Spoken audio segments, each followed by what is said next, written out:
Hi, and welcome to the Law Simplified. I'm Shraveen Bandaranayake. The most common question I get asked on my YouTube channel or the discussion forum on the online law school or even on the official Law Simplified WhatsApp groups is, when is the best time to study? Now, I don't mean this philosophically. I don't mean this in a metaphorical sense. No.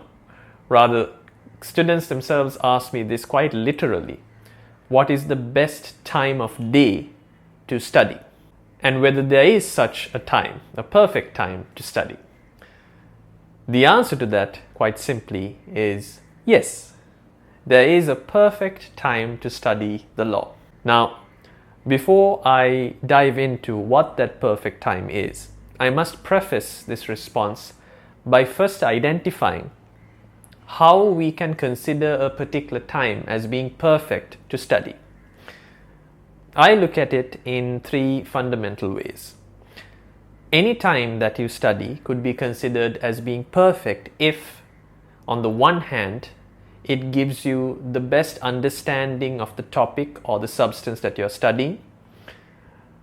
Secondly, it helps you retain the most information out of it. You're able to keep it in mind and then apply it later.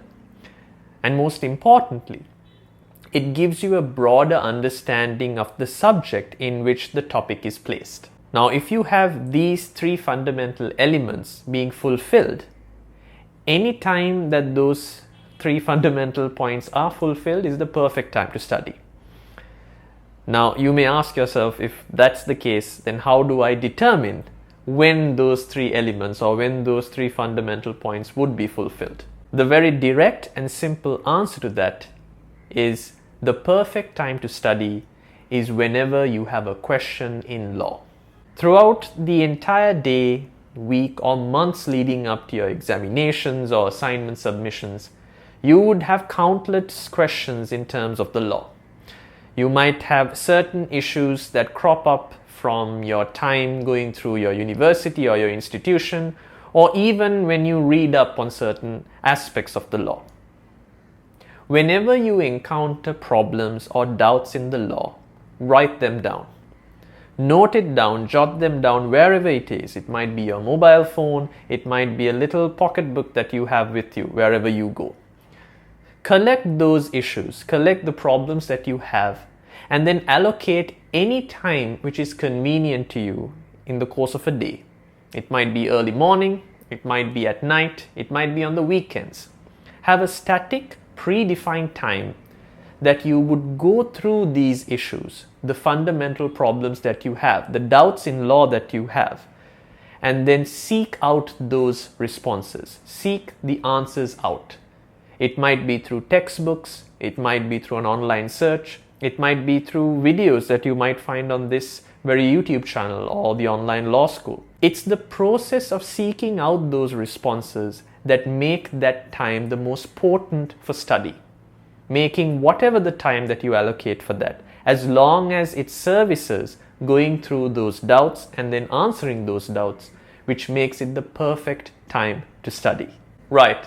This was a very quick video to illustrate that there is no specific literal time that is considered as being perfect to study. Rather, the actual literal time will change from person to person based on the convenience of the individual. But what's most important is, irrespective of the time that you've allocated, as long as you make it a potent time to study, by seeking out the answers to the questions that you have in law, that makes it the perfect time to study. One major misnomer that students have is that if you read enough or if you read a lot, that counts as studying. Far from it. Reading is one part of a larger scheme that goes into the process of studying. And just reading something does not amount to studying either. The process of studying is to seek out responses. That is the best way that not only could you understand the law, retain it for later application, but also put into context the rest of the subject that you are going through. So, the next time that you ask yourself, is this the perfect time to study? Ask yourself instead, whether you have enough questions that need answers. And then go out there, find textbooks, other material in order to find the answers that you seek. But until the next time that we meet, have fun, stay safe, and as always, obey the law.